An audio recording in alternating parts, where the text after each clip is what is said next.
Saudara, beralih ke informasi lainnya, penyidik Direktorat Reserse Kriminal Khusus Polda Aceh menetapkan 3 orang sebagai tersangka korupsi dana COVID-19 untuk pengadaan wastafel atau tempat cuci tangan di sekolah dengan kerugian negara mencapai 7,2 miliar. Penyidik Direktorat Reserse Kriminal Khusus Polda Aceh menetapkan 3 orang sebagai tersangka korupsi dana COVID-19 untuk pengadaan wastafel atau tempat cuci tangan di sekolah dengan kerugian negara mencapai 7,2 miliar rupiah. Direktur Reserse Kriminal Khusus Polda Aceh Kombes Pol Winardi mengatakan penetapan tersangka tersebut setelah penyidik mendapati bukti-bukti keterlibatan mereka.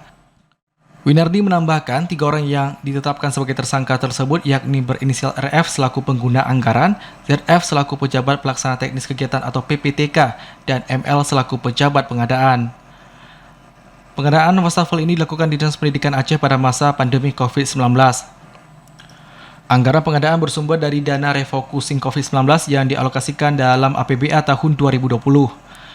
Berdasarkan hasil perhitungan kerugian negara dari Badan Pengawasan Keuangan Pembangunan atau BPKP Perwakilan Aceh, kerugian negara yang ditimbulkan dari dugaan tindak pidana korupsi pengadaan wastafel atau tempat cuci tangan tersebut mencapai 7,2 miliar rupiah.